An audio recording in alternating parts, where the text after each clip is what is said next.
So the first thing you need to consider under pre-resumption phase preparation by schools is that, number one, there must be thorough cleaning of the environment. This is very, very important.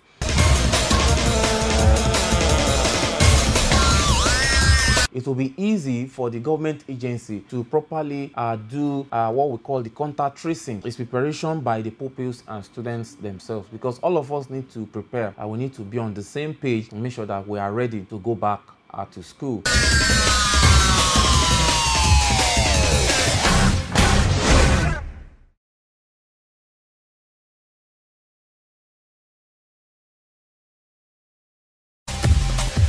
Two things to say defines one's life: meant to provide mass education when you have opportunity nothing, for us, and your attitude when you have everything. That's food for thought from the guest of Edugist. I'm Dr. Minari, and I'm welcoming you to this particular edition of preparation by schools is that, number one, there must be thorough cleaning of the environment. This is very, very important.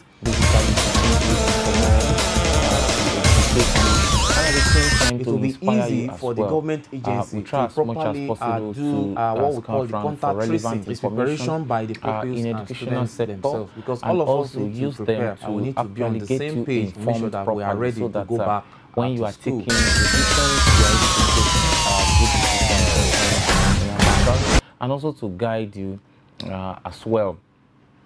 From Edugist, also we also encourage us as much as possible to ensure that we keep safe, especially when it comes to issue of diseases that we have around. You know, in recent times, we had a pandemic, and at the heat of the pandemic, most of our programs from Edugist, we've always encouraged us to ensure that we stay safe so that we'll be able to break the circuit of flow of that pandemic. Well, so far, so good. We thank God that everything is coming back to normalcy all over the world, Nigeria inclusive. And also we had information even concerning the approval of the new drug for the COVID-19 from the World Health Organization. And also we also had that the pilot study that is also going on the malaria vaccine is also making significant progress. You remember that some African countries like Kenya, Malawi, and probably Ghana, they are the forefront of this, where the pilot study is being carried out on the malaria vaccine. Significant progress is being made concerning that, and hopefully when the clinical trials are actually done, the vaccine will be able to go around, especially in countries like ours, Nigeria, where malaria is endemic. And that also suggests to us that in the area of scientific education, we need to actually do more in Africa. We need to do more to ensure that we are able to get rid of some of these diseases. And how we can do this is also through education, to ensure that there is proper funding concerning this, so that more research, innovation can actually come out from this, so that we can provide solutions to quite a number of things. We don't forget that we still have Lassa fever that is still endemic here. The Lassa virus is still very much around. Checking the data, you discover that quite a number of people has also lost their life, and they are still dying. Quite a number of infection. You might say, oh, why is it's not too much like the pandemic? That was the pandemic. This one is just endemic here in this part of the world, and that is why too much of information might not come from that. And that is why Edugist, we try to encourage us to see how far we can go. We can inspire ourselves to ensure that we are able to provide homegrown solution to some of these issues that is affecting us in the third world, as they say, as they call it, so that we'll be able to pull ourselves out of that, even calling ourselves third world or calling ourselves developing countries. I don't know how long it's going to take us to develop, but the only way for us to develop is by focusing on education. And that is what Edugist stands for, to actually open our eyes to some things and ensure that we are able to tackle some of these things, develop our own grown solution, make sure that when some of these issues come up, Africa as a whole, we are able to also come up strongly and not just wait for the rest of the world to help us provide solutions, even helping us to provide solutions to problems that are even localized to us in our continent. I know Africans can do it. We have quite a number of Africans that are doing very well for themselves in other parts of the world, scientifically sound, and they are able to bring out a lot of innovation. I think all we need to reduce the brain drain and to ensure that we are able to bring out some of the solutions is funding, encouragement, and enabling environment. Let the government provide policies that can actually enhance some of this research that we have, or researches rather, that we have around, so that we are able to provide homegrown solutions to most of the issues of diseases that we have around us that is endemic here in this part of the world. So that's my opening salvo for the day. I'll proceed on a short break now, and when we come back, we're going to look at matters arising. Matters arising, we go around to bring to you some of the information that we've been able to gather in the past few days, just to get you informed, so that you know what is going on around, especially in the area of education. So I'll proceed on a short break now, and I'll be back. Don't go away.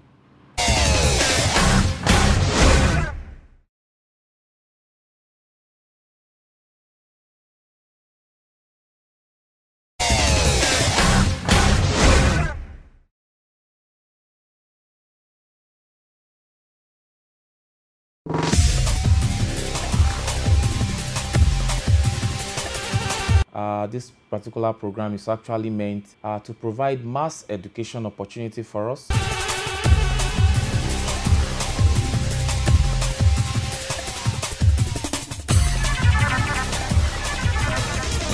So the first thing you need to consider under presumption phase preparation by schools is that, number one, there must be thorough cleaning of the environment. This is very, very important. Come back down to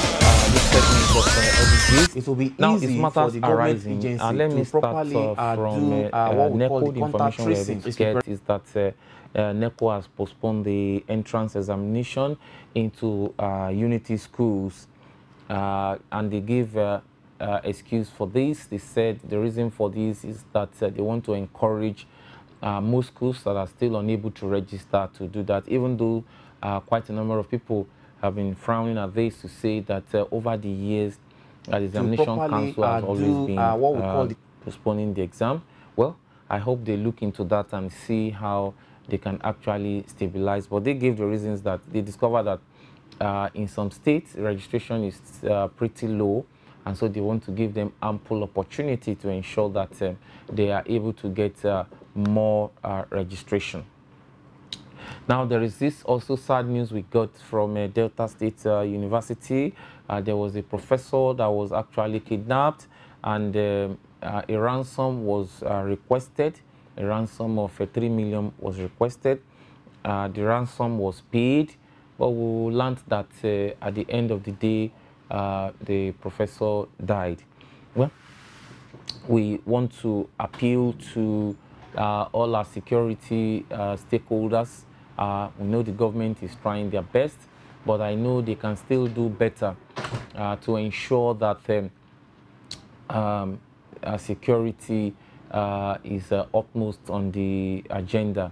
It's very, very important, because things like these are discouraging and can actually cause brain drain. When other professors sees that, well, is their colleague they just kidnapped, and eventually after paying ransom, he still lost his life. That can lead to people thinking, well, maybe the best thing to do is for them to actually get out of the country. Don't forget that when we started, I was trying to tell you some of the importance of us having our homegrown research to ensure that we are able to provide homegrown solution to our problems. But if we have issues like these, issues of insecurity, quite of those people that are supposed to contribute meaningfully to this area of research can actually be looking at them actually going out of the country, and this might lead to a brain drain, as the case may be, and this might significantly affect our growth, because we need to encourage. In fact, in some other places, they even ensure that other professors, researchers from other parts of the world can even come to their place to rub minds to ensure that there is cross-pollination of information for the development of that particular society. And that's why in some developed countries, their doors are always open to pick up one or two people around the world that they think they are very sound and can contribute also to their scientific development. So that's what we should encourage. And one major thing that we should do is this issue of security. Well, in line with that, we also now heard that the Inspector General of Police in Nigeria, Usman Akali Baba, has actually ordered the review of police personnel so that they can secure schools and colleges in Nigeria. Well, we hope that that particular review and call by the Inspector General of Police will actually help to secure schools. Is very, very important. I know on this show, in times past, we've discussed the importance of security in our schools and colleges, in order also not to even discourage some of the pupils, some of the students that we want to encourage to go to school. Don't forget that we still have over about 13 million or thereabout children out of school. And if we have issues of mass kidnapping, insecurity, death, happening in our schools, both at lower and higher level, this can go a long way in actually discouraging quite a number of people, pupils or students, to go to school. And those that even go to school with fear, they might actually not concentrate. So it's very, very important. Well, let's hope that the security chiefs will be able to do the needful, as they are saying, like the IGP have said, ordered his men to ensure that we have a secured schools and colleges. Let them ensure that the pupils, the staff, and also the entire properties of the school are well secured, and that will actually make it comfortable for both the staff and the students to be in a very good environment to learn. Yes, there's this news that has been going all around. I think we should also talk about it on Edugist. Is on the sex scandal that involve a particular school in Lagos here, Chrisland School. There's been this forth and back concerning that. We heard that the school actually went to Dubai in United Arab Emirates for a competition, which in actual fact they did very well there. We learned that they won quite a number of medals, but this particular sex scandal has actually overwhelmed and overshadowed the positive side of the school. So we learned that some of the pupils engaged in some sexual acts, which was also recorded, and it went viral. When it went viral, it was reported that it was alleged that the school probably did not contact the parents early enough. The Lagos State government waded into the situation, shutting down all the branches of the school in Lagos. And the police also has also come into, they've started their investigation. They've invited the parents, they invited the pupils as well. They've also engaged the school management. So they are to meet the police, and then they are to actually bring out more information for the public to know, and also to make sure that justice is being served. Well, this has been on quite some time, and people have their different opinion concerning this. But from Edugist, our own standpoint is that justice should be done. Let proper investigation be carried out, and let justice find its way in the whole thing. And not really to tarnish the image of anybody or any organization, but it's actually going to send a strong signal to other pupils, to parents, to management, to schools, to ensure that a similar thing doesn't occur any longer. Actually serves as deterrent, really. It serves as deterrent. So when it sees that, oh, this is what is happening, so when schools are going for competition, proper care should be taken. Staff to man the pupils should ensure that they do due diligence to ensure that they keep them safe, and we don't have issues like this actually occurring. And then proper discipline also be meted to students that is having traces of these things to happen. Also messages to the parents to ensure that they also play their own role well, ensure that their children are being brought up well, even before coming to school, or even when they're in school, when they come back home. And also the government also learn to ensure that they enforce some of the basic rules that can actually ensure that the school keeps to the standard that is expected of them. So I think we all have a role to play here when it comes to issues like this, not just condemning a particular party and even the children, the pupils, because they are still minor. So a lot also needs to be done, even psychologically, for them, so that they could be rehabilitated, so that it won't affect their future. We can't throw away the baby and the bath water. We need to sieve out and ensure that a proper corrective measure is being adhered to for them, for the pupils. So not just saying, yes, we learned that the school has actually probably suspended them or thereabout, but I think we need to look into it and ensure that should be more of rehabilitation for them. The sanction also should also go in line with that. So that is what we have to say. Don't forget that we also have a different allegation of probably it was rape or no rape, but I think at the end of the investigation from the police, they will be able to furnish the public and let us know what their findings will be, so that the proper measure will actually be meted out on those involved. Okay, so we learned that the Joint Admission Matriculation Board, also known as JAMB, has actually promised that there won't be clashes in the Unified Tertiary Matriculation Examination with the West African Senior Secondary School Certificate Examination that is to come up later in the year. You remember some people raised the issue that there could be clashes in the days of the examination after the timetable was released. But WAEC is saying that they are working it out well, that there won't be clashes between the examination conducted by WAEC and the one conducted by JAMB, that they are going to work it out properly.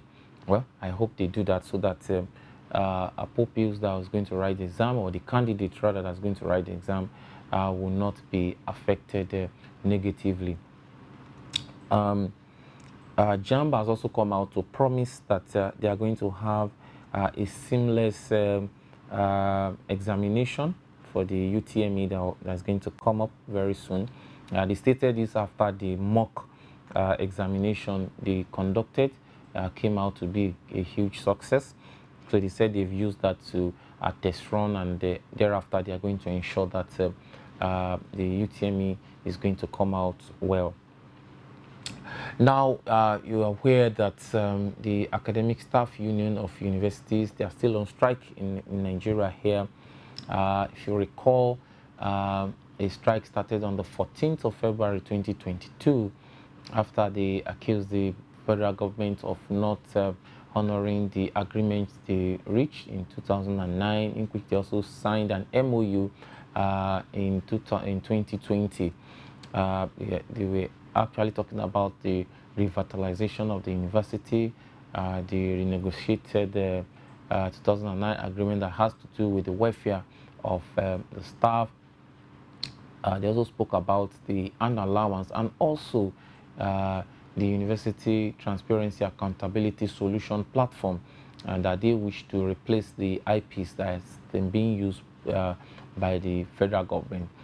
They said that the UTAS actually is more adaptive to the system of universities rather than, which has some peculiarities, rather than the IPs, which is general and does not factor in the peculiarity of the university system. For example, for the UTAS, in university system, you go on sabbatical, so you can be a permanent staff here, and then after some years, about over 6 years, you proceed on your sabbatical elsewhere. So the UTAS platform will be able to accommodate such, which may probably the currently used platform will not be able to accommodate. These and some other issues have been on the table, and there's been front and back between the government agency and the union. Well, we hope that all this will quickly be resolved so that the students which are actually bearing the brunt will go back to school. They'll be able to finish up early enough to make sure that they can also plan for their future.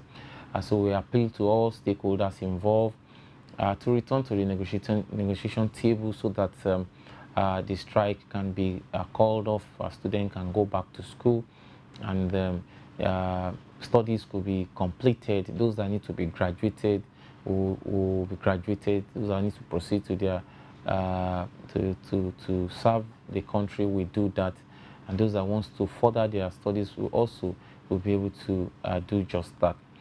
So that is how far we've got. Even though we also had that other unions in the university has also joined in the strike. Well, we just hope the federal government will just open up the table, have a proper discussion with all the unions so that for once all the grievances will be attended to, and then they will be able to reopen the school fully, and then the students will be able to go back to school, engage in their studies and come out well, and then be able to plan for their future. Well, that's all we have for us today on matters arising. We are going to continue in our discussion that we started some time ago that has to do with discipline. Discipline, we've been talking about discipline. We've seen different types of discipline. So we're going to continue in that particular discussion. So don't go away. I'll proceed on a break now, and I'll be right back. Contact tracing is preparation by the pupils and students themselves, because all of us need to prepare and we need to be on the same page to make sure that we are ready to go back to school.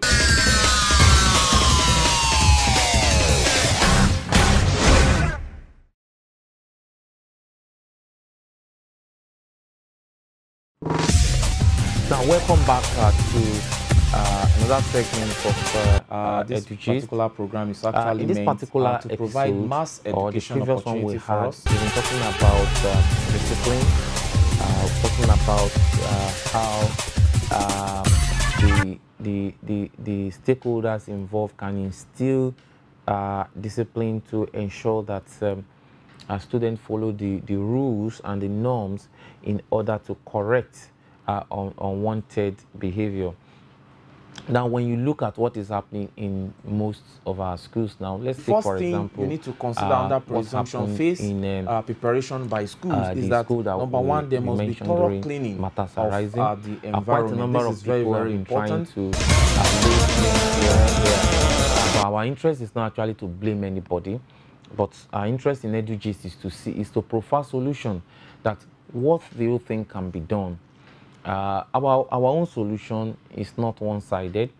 What we see is that we'll all have a stake in this, and we must all play a role in this.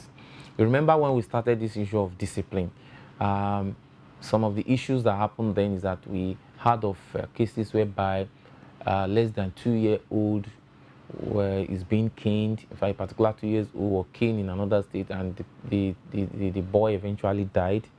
I heard about 19 months old that was also caned and was seriously injured.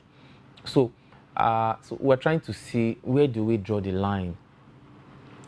You can't run a school without discipline, and you can't divulge discipline from having a very good school system.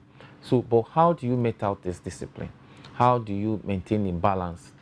Yes, you might need to use the rod, but to what extent do you use the rod? Do you need to spare the rod? So where do we draw the line? Because if you overuse the rod and then it's leading to death of the children, people will frown at it. If you don't use the rod, and then we also see what we are observing when we have pupils at their very tender ages engaging in some sexual acts, you can also see that there is need for this discipline. So we can't just leave the children to live anyhow the way they want. And that is why we are bringing this on the table for us to see how we can actually help ourselves. And those that should be interested in this, we have the teachers should be interested, the management should be interested, the parents should be interested, the government also should be interested in this, because we are all stakeholders, and even the society at large. We should all be interested in this, because it goes beyond those that are affected. Don't say, oh, it's this particular school. You don't forget that our children also, have to go to school, and they have to mingle with some of these children as well, so they can also be influenced. And so that is why we must know that this particular issue affects all of us. So if you check out the previous edition of Edugist, we've spoken about the common indisciplinary attitudes that we have, acts that we have from various students or pupils from schools. We've spoken about types of disciplines. We've spoken about 10 healthy discipline strategies. We've spoken about parenting style. I told you that we have different stakeholders. We have the parents, we have the teachers, we have the school management or the proprietors, as the case may be. We also have the government. So if you look at our previous editions, you will see some of these things there.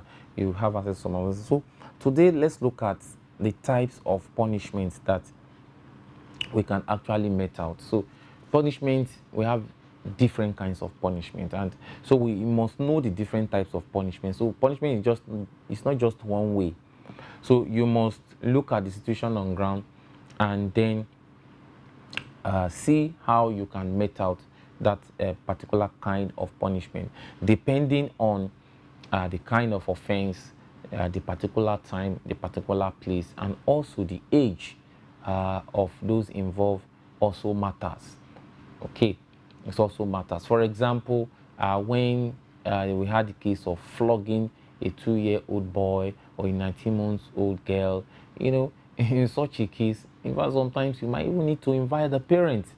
You want to invite the parents. It's not at that point you flog with all your might and with all your strength. No, because it's very, very dangerous to these young kids. So we must know the type of punishment that we need to met out. So let's start. Number one, we have suspension. Suspension. Suspension is a kind of punishment that you can met out on students. So it's very, very important that we know this. Sometimes you might just need to suspend them, probably for a term in the institution, maybe for a semester, 1, 2, 3, as the case may be. They are staying off their colleague. Sometimes we also serve as deterrent to others. At the same time, they also feel the pain. Okay, so, but you see, when the school is carrying out suspension, the parent also needs to cooperate, because most times what we see these days is that probably the school say, oh, because this particular child is something, pupils is something, so, or student, the pupil is being suspended. And then that is when the parents will just look for another way to enroll the child or the pupil or student in another school, even in a school that is even more expensive than where it was going before. You see, sometimes when you do that, you are actually encouraging the kids to go and misbehave next time. You see, the essence of the suspension is for him to keep off to learn the lesson. So sometimes it's better for them to learn that lesson so that they will be able to change. But sometimes we even see in some cases whereby I remember there was a particular school also that was affected in some kind of criminal activity sometimes ago that led to a particular death of a pupil. So whether rightly or wrongly, and whether alleged or not been confirmed, or we heard that some of the pupils that were alleged didn't wait for clearance, didn't wait for proper investigation. Parents relocated them even to other countries to go and continue their school. So if care is not taken sometimes, these can lead to indiscipline growing, because they just feel that, oh, my father, my mother, they are there for me, so I can misbehave. They will just look for a way around. So sometimes when they need to learn, when the school says they've done something wrong, please, let's also compliment the action of the school to say, okay, you have been suspended. Fine, they have been suspended, and that is the punishment. So let them serve that punishment. If they need to stay at home for 3 months, let them stay at home for 3 months. Yes, I know it might not be comfortable for you as a parent seeing your, but it's serving that punishment to ensure that similar attitude that is unwanted is not being repeated next time. So it's very, very important. So it's also very important for schools to know that suspension is a part of kind of punishment that you can actually give to students or pupils, as the case may be, depending on the gravity of the offense. Sometimes we have offense, maybe assault, we have rape, we have examination malpractice, and a whole lot of others. So depending on what kind of offense they have committed, suspension is a very good option that you can deploy to ensure that you bring back. And as a matter of fact, in some schools, they don't just reabsorb you when you are back. They might even send you to rehabilitation center. That's also a very good one. Maybe suspend for 3 months, you go home for 2 months, coming back the remaining 1 month, resume to rehabilitation center, and at the end of 1 more rehabilitation center, you integrate them back. So with that, next time, the students or the pupil might not want to repeat the same thing, and others too will be looking at, I don't want to go home, I don't want to go to rehab center. So day to day, we try to ensure that they do the right thing. Number 2 kind of punishment we can also use in our school is manual labor. Manual labor. So sometimes also you can give manual labor. There are a lot of manual labor you can engage in. I remember in our own days in school, there are some offenses when you commit, or they will just call you out. We have different fields in my school days, and then they will just measure some portion for you and then ask you to clear those portions as punishment. So during break, when others are playing, you are busy probably cutting the grass. So you might say, oh, you don't have you don't have grasses in your schools. There are other little things. You might ask the people to go and arrange the library. You can ask them to sweep. You might ask them to clean the tables, and some other things, so that, and you arrange in such a way that during break when others are playing, he or she is busy doing that. So that will also serve as a way of punishment for the pupil. So with this also, it could also serve to actually ensure that the offender learns his lesson, and others also watching by the sideline also ensure that they don't repeat same thing next time, or whenever they also have the opportunity. Because if there are no consequences for actions that is being taken, definitely not only that the person has a tendency to repeat it, others will do it because they feel that those that did it, nothing happened to them. So that is why. So manual labor. So depending on your school, look at different kinds of manual labor you can engage them in, and also depending on their ages. Okay.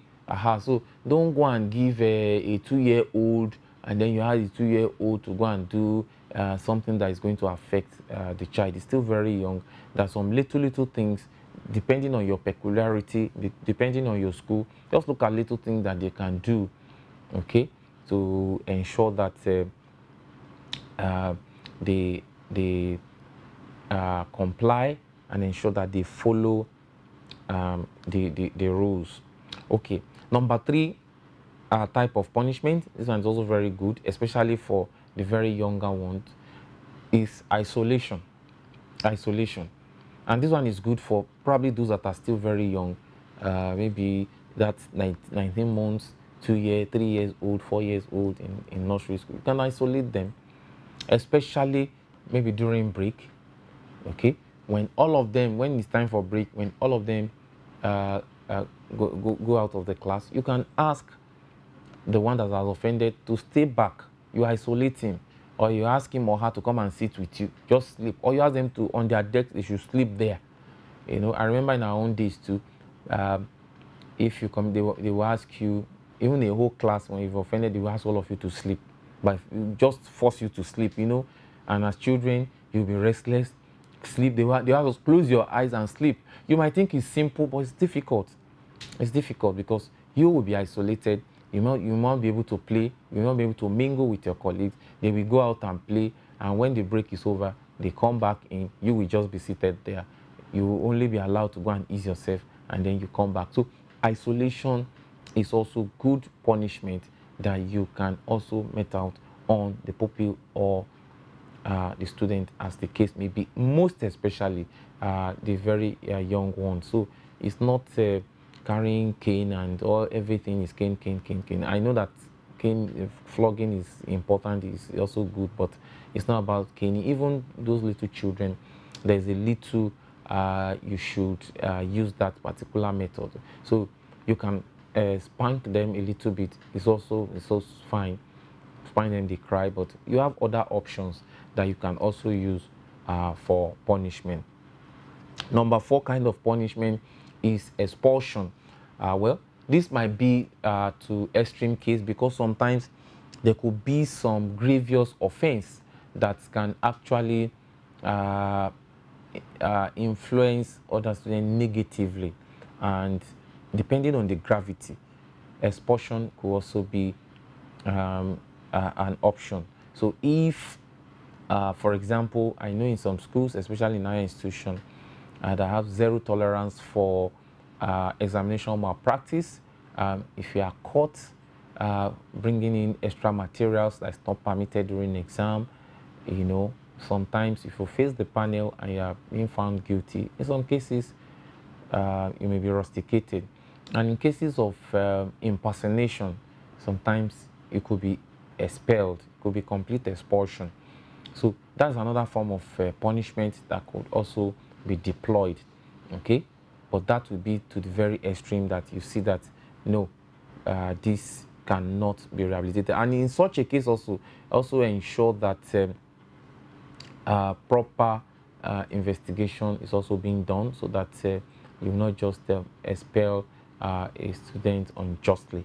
So like in most places, what they do is that they put up a panel. In fact, in some cases, they have a standard panel, disciplinary panel, that always look into issues like this. They will do their proper investigation and then make recommendation to the school management, which eventually will roll out the punishment to the student. Let's proceed on a short break, and when we come back, I will give you some other types of punishments before we round it up today on Edugist. Don't go away. I'm still your host, Dr. JB Mirari. I'll proceed on the breather, and I'll be right back.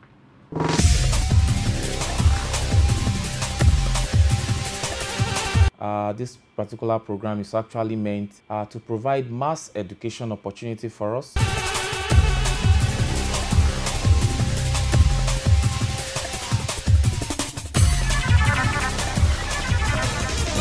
So the first thing you need to consider under presumption phase preparation by schools is that number one, there must be thorough cleaning of to this the final environment. This is very, very important. Now let me finish up by giving you some other types of punishment that we can actually use in our schools. Don't forget that I told you that in Edugist, we are interested in having a very good schools, and we always want stakeholders to always make sure that you hook up to CSC TV and watch Edugist, because there's a lot we can gain, we can use in our schools, from the lowest level up to the highest level of education.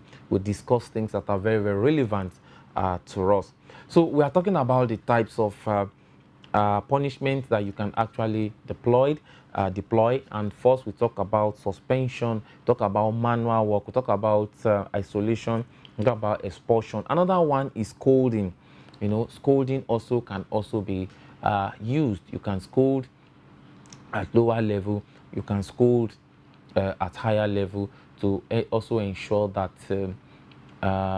that unwanted behavior does not continue. And please also ensure that when you are scolding as well, ensure that you are not just scolding, but ensure that they know what they have done exactly, and tell them that what they have done is wrong, and also tell them what they need to do rightly. Okay, let me give you an example. Maybe you are in a class, you are a class teacher, and a pupil step on the other one, and the other pupil just give this pupil that stepped on him or her a slap, you know, a slap or a kick, and then making the other person to be injured or start crying. So when you come out, so the ideal thing to do is that when you are scolding that person, tell him that, well, instead of engaging in physical assault, next time if somebody steps on you, you come forward to come and report to the class teacher. Let the class teacher give the right punishment to the student that stepped on you. So you must let them know, and then you now scold the child. It's very, very important to do this, because sometimes we just scold them, and sometimes they will even tell you they don't know the reason why you are scolding them. And you say, but they should know. No, don't assume that they should know. You should actually explain to them as you scold them. Another punishment that you can give also, this one is also good for the lower level education at the beginners level, written lines, you know, at maybe nursery school, primary school. Sometimes you can just ask them to take a book and then begin to write same lines repeatedly, you know, for maybe 1,000 times or something. So, you know, just engage them. And you might do that when it's going to also touch them, probably during the break. So when everybody is going on break, those that have offended, you should sit back, repeat this line, and write it 1,000 times. They will write and write and write and write and be tired. Some of them might even sleep on the writing, and they'll be struggling with it. Some of them will even cry. But let it be as a way of punishment, okay? So that we can use that to correct them. Don't forget what we are talking about, punishment, and don't forget that we're also looking at as a backdrop of what happened some times ago, where we had that little children are being caned in some schools, in some primary schools, some nursery school, which has led to the death of even one of them. So those are things we want to correct. So you might think that these things are little, but it's not little for them. You can actually use it, especially at this lower level of education, to ensure that they learn their lesson and they don't repeat a similar thing. Now, another thing you can also do is that you can also send them to the head teacher. This is very, very important. And also the head teacher too should always let them know that there are some offenses, especially for those, because some people, they are so emotional about some things, and in trying to mete out the disciplinary action, they might get too emotional about it. So if you know that you are such a person, you can send to the head teacher. Or sometimes also you are just coming in as a teacher and you don't know actually exactly what to do, you send to the head teacher. The head teacher is an experienced person. Before he became head teacher, must have passed through the system, must have taught for several years, he must have seen similar cases, and he must have had an idea of how to handle those issues. So it's very, very important that you learn that, so that you can say, okay, you have done this, I'm sending. In fact, in some cases, especially in nursery school and primary school, by the time you tell some of them that I'm sending you to the head teacher, sending you to the headmaster, I'm sending you to the principal, that alone we even serve as deterrent, because so many of them will not want to visit that office, especially for such a reason.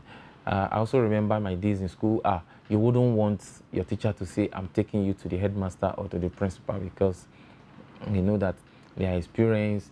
The head teacher might isolate you there. They might give you some other punishment there.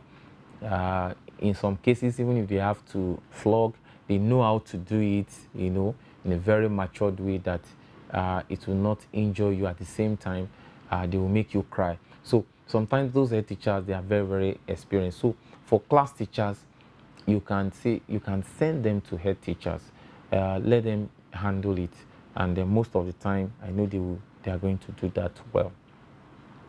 Another form of punishment that we can give is deprivation of certain privileges. I think I've mentioned some. For example, I told you that depriving them from going to break. Even at home as parents, sometimes you have to deprive them of some things if they are not doing what they're supposed to do. For example, you can deprive them no watching of television for 2 weeks. No watching of television for 2 weeks. Because probably you're expecting them to do one or two things on their academics, and they are not doing it. They are not reading well. They are being playful. You ask them to do an assignment, they didn't do it. They're playing. You can deprive them of some things, and after they've done that, after they serve their 2 weeks, then they can resume, probably with proper monitoring. So next time you tell them do something, you will see because they don't want to miss those another 2 weeks, they'll quickly put themselves together and ensure that. So likewise in school also, some one or two things you can deprive them of, to say, don't forget that the main idea of the discipline is not to destroy them, it's actually to change them, it's actually to help them. So always have that at the back of our mind, that it's meant to correct them really. It's not to also show off, to say, in some cases, some teachers just want the pupils to be afraid of them. Everybody know, that teacher, he can flog, he can beat. No, that's not the essence. The essence is to actually correct them, to make sure that those actions that are not wanted, they are being tamed, they are being reduced, so that we can have a better society. Also, another punishment we can met out is kneeling. Sometimes you can ask them to kneel, just kneel wherever they are, or kneel in front of the class for some minutes, and then you ask them to go back to their seat. In our own days, they might ask you to kneel and even raise up your hands. In fact, sometimes we ask you to kneel, raise up your hands, and close your eyes, and before you kneel for 5 minutes, you will see that your hands will be aching you. And sometimes they may ask you to bring down your hands, but you remain on your knees, and then you close your eyes. They want you to say anything. So I think there are some punishments that can go a long way, and at the same time, they are not life-threatening. That's very, very important. They are not life-threatening, but they are also very important punishment that we can actually use to make sure that we get the wanted behavior from them. Okay, number 11, we also have the spanking, the flogging, but please, let's be careful in the way we do that. That should not be the ultimate. It shouldn't be that everything you flog. You shouldn't flog too hard. Don't forget that, like I told you, that the essence is just to correct. It's just to correct. So not flogging to the essence that the back of the pupil, or you flog them to the point that they can't have their seat. Just apply a little pressure for some number. If in some cases, some of them, they're already crying, you leave them. Let them be sober for what they have done, and ensure that you let them know, you correct them. And if they are now proving you've been doing this over and over, they are not changing, that's why you have different forms and kinds of punishment. You apply another kind, you apply another type, you apply another type, you apply another type, and thereafter, if it's still not going, you send to the head teacher. If it's still not changing, you can go to suspension. If it's still not changing and it's affecting the school, you can resort to expulsion. So sometimes all the punishment types can actually be used on some set of students if they are proving too difficult. But it's not good to engage in punishment that will lead to loss of life, that can cause one to die. That is not good at all, and it's not advisable. And that's why we are bringing this for those of you that are just starting up your schools or you're already running them. Please and please, let's look at these various forms of punishment and see how we can deploy them to our schools. So this is where we're going to draw the curtain for today, and probably when next we meet, we conclude on this discipline. We want to talk to the various stakeholders that are involved in this and what should be their role in ensuring that this discipline can properly be utilized and we can get the maximum result from it from our schools. Because if you have a very good school, we are going to have a very good society. Don't forget that they spend quite a number of hours in school, so it's very, very important that we can shape in their mind, can shape in the society, and give a very good sense of direction to the nation at large. So that is what we stand for on Edugist, and that is part of what we want to achieve to ensure that we have a very good society. We are drawing the curtain for today. I've been your host, Dr. JB Minari, on Edugist from CAC TV. Thank you very much for joining us, and see you next time. Bye for now.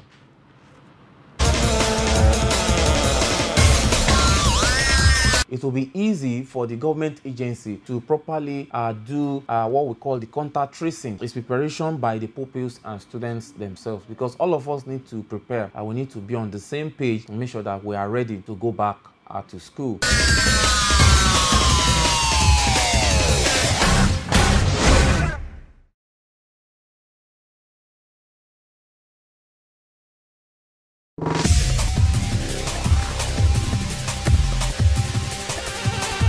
This particular program is actually meant to provide mass education opportunity for us.